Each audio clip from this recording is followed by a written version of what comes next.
Sudah bergabung bersama kita Wakil Ketua Umum Pengurus Besar Ikatan Dokter Indonesia, Dr. Adip Kumaydi. Selamat malam, Dr. Adip. Selamat malam, Mbak Tiffany. Oke, kami turut berduka 100 dokter yang IDI sampaikan meninggal dunia sejak pandemi COVID-19, Dr. Adip. Dengan angka yang disampaikan oleh IDI, 100 dokter yang meninggal akibat COVID-19 yang dikhawatirkan adalah kasus yang melonjak, rumah sakit kewalahan, tenaga kesehatan, dokter, perawat, kemudian kelelahan. Apakah itu yang menjadi penyebabnya, dokter? Ya, itu memang menjadi salah satu faktor sebenarnya. Jadi di antara faktor-faktor kalau kita lihat di dalam problem yang saat ini yang membuat resiko terpapar itu semakin tinggi di tenaga medis dan tenaga kesehatan, salah satu faktornya adalah faktor kelelahan atau burnout yang terjadi pada tenaga medis dan tenaga kesehatan. Yang itu bisa dipicu juga salah satunya karena beban pekerjaan, karena overload atau overcapacity dari pasien-pasien yang di akhir-akhir ini semakin melonjak di dalam perawatan.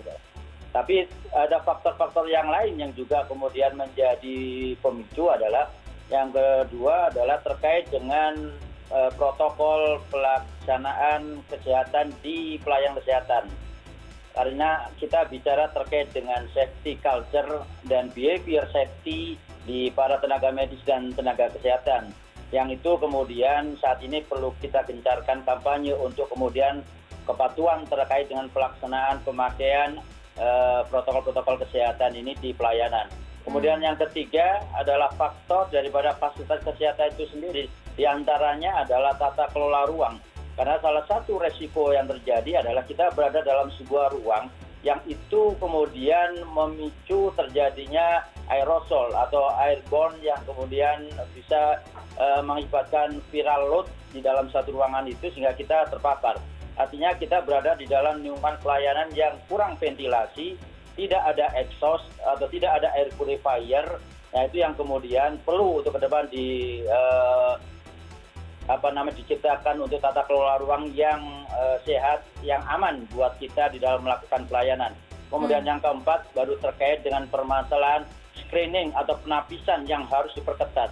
Karena beberapa kasus itu kita dapatkan karena proses screening atau penapisan yang kemudian pasien masuk di dalam ruang perawatan yang itu kemudian tidak teridentifikasi di awal tapi kemudian masuk dan akhirnya mengakibatkan terjadinya klaster fasilitas kesehatan tersebut. Kemudian yang kelima adalah faktor APD, alat proteksi diri yang saat ini memang sudah tersedia tapi saya kira perlu tetap untuk diupayakan untuk sustainability-nya atau keberlangsungannya ke depan. Oke, Dr. Adip, tadi IDI Medan sampaikan bahwa ada kecenderungan bahwa dokter-dokter atau tenaga kesehatan yang meninggal ini tidak semuanya adalah mereka-mereka yang terjun langsung atau merawat pasien-pasien COVID-19. Jadi kalau kita ambil contoh 2 dokter yang kemarin 30 Agustus dini hari meninggal di Medan Sumatera Utara merupakan dokter penyakit dalam, spesialis penyakit dalam dan juga ortopedi. Artinya rentan sekali bagaimana perlindungan kepada mereka-mereka dokter tenaga kesehatan yang tidak berhubungan langsung dengan COVID-19 atau pasien COVID ini juga berisiko cukup tinggi, Dok. Ya, jadi kecenderungan ini sebenarnya sudah kita identifikasi dari awal. Jadi sejak mulai kasus terpaparnya dan kemudian meninggalnya para teman sejawat kami di awal, itu sebagian besar memang dia tidak yang secara langsung merawat. Artinya kalau kita bicara dalam satu kelompok profesi dokter yang melakukan perawatan, terutama yang saat ini dibutuhkan adalah spesialis paru, spesialis penyakit dalam, spesialis anestesi yang memang merawat di dalam ruang isolasi ICU, memang mereka cenderung lebih kemudian awareness-nya lebih tinggi. Dan kemudian kelengkapan terkait dengan APD juga lebih safe. Ya, tetapi terlepas dari itu, problemnya adalah saat ini kita dihadapkan dengan sebuah kondisi bahwa pasien-pasien yang OTG atau asymptomatic carrier yang 70% itu juga terjadi. Sehingga mau tidak mau sekarang kita harus melakukan proteksi terhadap semua pelayanan yang kita lakukan, tidak hanya yang pasien COVID saja.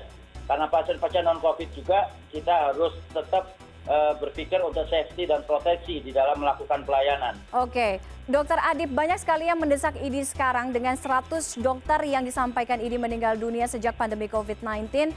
Bagaimana proteksi, perlindungan kepada tenaga kesehatan, khususnya dokter ini, kemudian juga mitigasinya. Seperti apa ke depannya? Artinya harus lebih ekstra lagi, termasuk juga mungkin pengadaan pemeriksaan kesehatan buat mereka-mereka yang ada di garda terdepan ini, Dok. Ya, betul. Jadi salah satu upaya yang kita harapkan di dalam perlindungan dan keselamatan para tenaga medis dan tenaga kesehatan, yang pertama adalah kita harus menjaga stamina para tenaga medis dan tenaga kesehatan.